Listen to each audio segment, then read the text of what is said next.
Welcome to the Maura Sweeney Podcast. Maura is an international speaker and the trademark ambassador of happiness with a passion for personal responsibility. She weaves insightful questions with personal stories to challenge your mindsets and empower your best and happiest self from the inside out. Here's Maura with today's podcast for you. Are you ignorant? Well, if you're on a path to living happy from the inside out, today's podcast should definitely pique your curiosity and by the end of it, give you new ways to feel happier from the inside out. Today, I want to cover this topic about ignorance. Specifically, I want to look at two words, the word ignorant, and later we're going to look at the word ignoramus. But first, for a definition of ignorant. First would be this, a person without education or knowledge. So maybe this would be someone who never learned something in school, was never made aware of something. But number two struck me as a little bit more close to home. This refers to a person who is unaware or uninformed. So let's say people typically might think an ignorant person is someone who didn't go to school, maybe someone who is illiterate, someone who has difficulty communicating with others. But ignorant goes deeper than that. It's someone who is unaware or uninformed of a specific thing or maybe a multitude of things. And now let me go into the word ignoramus. Ignoramus is an ignorant person.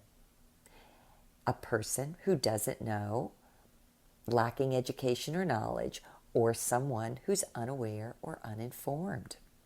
Both of these words, ignorant and ignoramus, come from the Old French and Latin root ignore. Isn't that interesting? So we can actually be highly knowledgeable about certain things and yet be ignorant about others. Could be that we did it deliberately because we didn't want to know, or it could be that we were just ignoring something passively.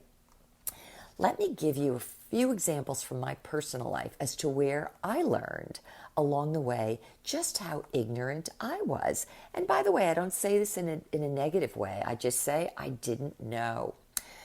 A first thought comes to mind when I was maybe 9 or 10 years old. I was on a family trip and we had flown to one of the U.S. Virgin Islands. And driving in a taxi cab from the airport to the resort that we'd be staying at, I remember looking from the back seat of the car and I thought, oh, look at all these things. They were lean-tos and little huts. Now, I ascribed them to little kids' clubhouses because when I was growing up, I remember always trying to create my own little clubhouse in the backyard or in the cellar somewhere, and I must have uttered it aloud. And whether it was my parents or the taxi driver, they said, no, these are not little children's homes. This is how people live. And I thought, oh my gosh, this is so amazing. I didn't know. See, I didn't know. But I took note of it in that minute. And my first thought was, I thought everybody lived in a house that was constructed or an apartment building, something that looked like it was formally constructed rather than put together by hand with maybe pieces of scrap metal. That was a big moment when I realized I was ignorant, in this case, unaware and uninformed about how people outside my bubble, outside my country, lived. Now, my next experience about being ignorant occurred 20 years ago. And this was very interesting. I was with my husband and daughter. We were traveling in Europe, and we happened to be at a train station in Switzerland where my husband was busy purchasing some train tickets to our next destination. And while I was waiting for him, I was drawn to a series of color brochures. I don't even know if they have them anymore, but these were the days of paper. And I thought, oh, these are unusual places. These are unfamiliar looking buildings, but they were very kind of spectacular in their appearance. I opened them up and I thought, wow, this is for the very affluent among society. These are very luxurious resorts. And I remember thinking, wow, how come I don't know about these places? Well, as I looked further, I realized there must have been a reason. These were very luxurious accommodations and hotels in Arab countries. Now, to tell you how ignorant I was 20 years ago, the only thing I remember seeing on the news, in the newspaper, seeing in magazines that had anything to do with the Middle East or even my own travels had to do with Israel. As far as I knew, people living in Arab countries might have been surrounded by sand. They might have been like the Bedouins, who I happen to see in Israel as well, which would be tribal or nomadic people riding on camels and living a very simple, I would say, rustic life. Not westernized, certainly, but what I saw, these images in these brochures shocked me, and I'll tell you why. My first thought was, why didn't I know this? How could I be so uninformed, unaware, and ignorant? Then my second thought was, why is it that I've never seen any of this on our TV news, in magazines, or in newspapers? Now again, think about this being 20 years ago, but I was extremely curious. And I always then decided I need to not rely only on the news, which is going to only give me apparently a few countries from which to view. I need to do some of my own research to learn a little bit more. And obviously I did. The most recent experience I had realizing just how ignorant I was last summer. My husband and I had visited several countries, one of which was Ukraine, and we had spent some time in 3 different cities in Ukraine, one of which was the capital city of Kiev, or as they refer to it as Kyiv. And we had walked around, we were in the public square, and I remember thinking to myself, wow, this is the capital city, where in the public square there were some beautiful buildings, and I kept thinking, why are all the stones in the street, let's say the walking areas, gone? It just seemed so unfinished to me, I didn't understand. Well, about a day or two later, I had a young woman offer me a local walking tour, and what she was sharing with me from that general area was the history, quite recently, of what had taken place there when there was a massacre of students and protesters right in the public square. And I think it was as recently as 2014. I know some of it made the news, but apparently either I was ignoring it or it wasn't penetrating with me until I arrived there myself. And as we're on the walking tour, the young woman who happened to be present during that massacre in 2014 responded to me in my question about the missing stones in the street. And she said they were the only means the protesters had to defend themselves from the mercenaries who were shooting at them with guns from every direction, including from up above on a hilltop hotel. And she said some people were totally, she said they were all the protesters were totally unarmed. Some of them looked to hide behind trees to protect themselves from oncoming bullets, only to realize that there were some other mercenaries atop the hotel building behind them who were able to shoot them. She said it was very devastating, and surely it was. There were about 100 people who were shot and killed. Now, you know what struck me about that?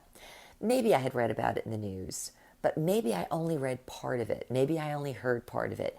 But being there and listening to this one woman tell me, we don't have Second Amendment rights to arm ourselves here in Ukraine like you people do, or you citizens do in the United States, I suddenly saw things from a different angle. Now, I don't own a gun. I've never thought to have a gun.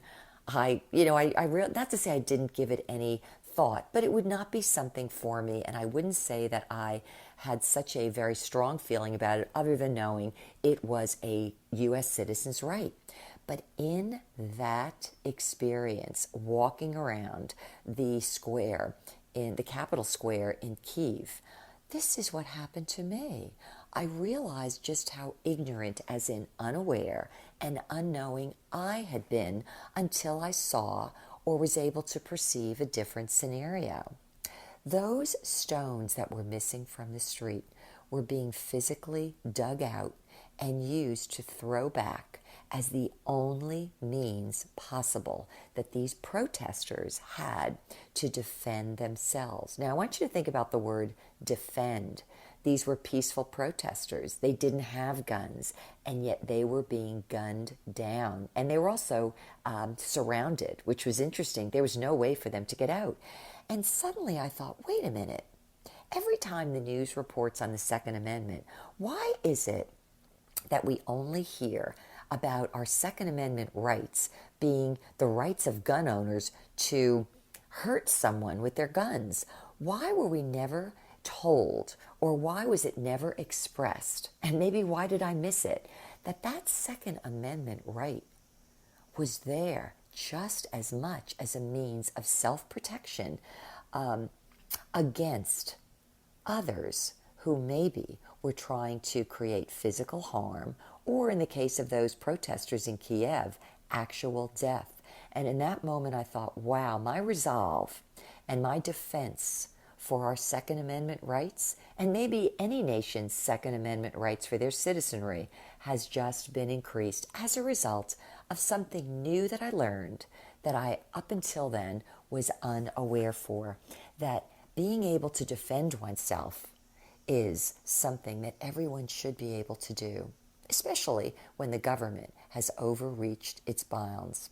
Okay, so those are some examples of me and my life about being ignorant. And yet in each one of those cases, when sort of the light bulb goes on, or I see or learn something I didn't know before, it causes me to look at those things anew, to consider my previous thoughts and orientations anew, to maybe investigate and learn and ask more questions. In each case, in each event, each time I would learn something new, it would cause me to become maybe more aware, therefore less ignorant than before, about, in these cases, specific topics. So obviously, maybe there's a question for you in there. What kinds of things maybe have you been ignorant about? Maybe they're around you, but you never thought to look at them, to consider them, to question them, and to form maybe some new opinions or new awarenesses about them. Those are all things having to do with ignorance. And me, yours truly. Now, I want to go into a story that typifies or maybe picks up on the word ignoramus. Ignoramus. This too was going around my thoughts earlier this week. As I mentioned to you, the definition of an ignoramus would be an ignorant person. But I want to share with you the first time I ever heard the word expressed. Now, this was interesting. I don't even know if I knew the word ignorant back then when I was, let's say, 11 years old. That was the summer it took place. But I did learn something of the meaning of an ignoramus. And in this case, it was a negative connotation. So let me share this story. It was the summertime of my 11th year, so I was between 5th and 6th grade. I was 11, my brother was 9, and our home was situated right on a corner. The corner was in a flat area, but across the street from this corner was the rest of our street, and it went up a hill. There was a girl who was a classmate of mine, and I would say a sometime friend, and that particular summer, she had 2 of her out-of-state cousins spend a few weeks at the house. Now, the girl herself could be a little rough. She was kind of on the big side, a little tough, but her cousins, both of whom were girls, were bigger, stronger, and even tougher still. And a very interesting thing happened that summer during that 2-week period of time, specifically within days of the girls arriving. They started coming down the street, no problem, and they would stay on the opposite street corner. So all that separated us was a regular city street in our town. So my girlfriend and her 2 big cousins, one of whom, again, was older and very much on a large frame, started taunting me and my younger brother. And I remember at first I was very confused, like, I don't understand. Why? What's the problem? Did I do something to make you mad? I could not figure it out. I don't think there was anything in particular that was done other than the fact that these girls were busy taunting, playing, threatening, and having a bullying nature. And I will tell you this, the bullying nature, left unabated, continued to grow worse by the day. 3 days, I believe, had passed by. Each day, they taunted a little bit more. And I remember them saying, we're going to come over there and we're going to beat you up. And trust me, I knew, given my size and their size, and the three of them, that they could have accomplished that feat. And my brother was younger than I was, very wiry at the time. So he too was smaller. And I remember one night in particular, I would tell this to my mother, to my father, like, they're bothering us. They're saying they're going to beat us up. Now, up until now, they had not done anything, but I could feel the impending threat. And even though I had gone at home and at night over dinner at the table, I would tell my mother and father, they just ignored. Isn't that interesting? The word ignore, because that's the root word for ignorance. They were just ignoring me. But I knew that things were not good outside. Well, one evening, must have been after dinner, and it's summertime, so it's very bright. I'm right out in front of the house, and the girls are coming down the hill. But somebody new is coming down the hill. It is my classmate's father. Now, this man was a burly man, probably in his mid-30s at the time.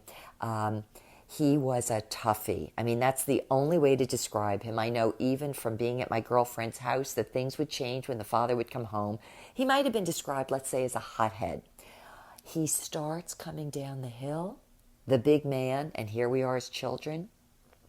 But in his arm and up in the air is a wooden bat. And I remember getting so frightened. I ran into the house, came in through the front door, into the kitchen. I said, it's Mr. So-and-so, name protected. He's got a bat and he's coming down our way. Now, surprisingly, neither my mother nor my father came out. I thought for sure they would come out. They would be a protector, a protecting force. They would ask this man what was going on, or previously they would have asked the kids, what's going on? Let's get to the bottom of this, and this is not appropriate.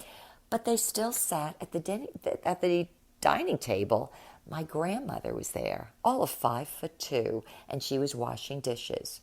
She took her dish rag, put it on her shoulder, and stormed right out the door, came down, walked right to the corner, just in time to meet the man with the bat, who was coming down the hill like a heathen, like a bear.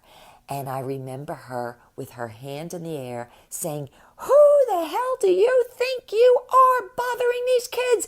Get back up the hill, you ignoramus! You should be ashamed of yourself. Now, I never forgot that word, ignoramus, because I thought, I never knew what that word was, but maybe this is a picture of an ignoramus. Now, if you can imagine a big burly man in his 30s, and my grandmother, who might have been late 50s, early 60s at the time, all of 5'2", blonde hair, probably with little high heel shoes on, who knows, at the time. And she was willing to come out and to address the man who was the ignorant one, or in this case, the ignoramus, to address his behavior, to have him look at his daughter and other children that were outside, and have him look again at himself carrying a weapon that could have taken somebody out, a big wooden bat, with a huge amount of anger to boot. I mean, it was definitely a bad situation. And somehow my grandmother neutralized him. Not only did he put the bat down, but he ended up walking back up the hill, and the girls followed. That was my introduction to the word ignoramus. Now, I want to share with you something that came beyond it, is that I never again saw that man behave in such a manner publicly in our community. Number 2, after my grandmother spoke up and that man went back home with his wooden baseball bat in hand, never again for the duration of that visit of those cousins did we have an event in our neighborhood. The man was, yes, an ignoramus, but I do believe at some level he picked up perhaps a level of awareness for being an adult, a responsible adult, an aware individual that could suddenly look around and think, what did my emotional state do to me to look like an absolute fool and to put myself into a place where I could have physically harmed children in my own neighborhood? We never had another event after that again that I remembered, but that was my introduction to the use of the word ignoramus and the fact that one man, because of one tiny woman's response, ended up being less ignorant as a result. Now, I don't know where you are today. I don't know your life experiences, but you know what you can do to make yourself feel a little bit happier, a little bit more empowered, a little bit more aware, and therefore a little less ignorant? It's just to ask yourself a simple question. Maybe when you get up in the morning or before you go to bed at night, is there something I should be aware of that I haven't been paying attention to? Let me do so. Let me learn. And let me be more of a light rather than an ignoramus. Well, I hope today gave you something interesting, thought-provoking, and more to think about in your life on your road to living happier from the inside out. Until the next time, this has been Maura with Maura for You. For more insights on living happy from the inside out, subscribe to this podcast. To learn more about Maura, visit her MauraForYou.com website, where you'll find videos, blogs, books, and the Foundations of Happiness self-study e-course. Maura, 4, letter U.com, where Maura is always for you.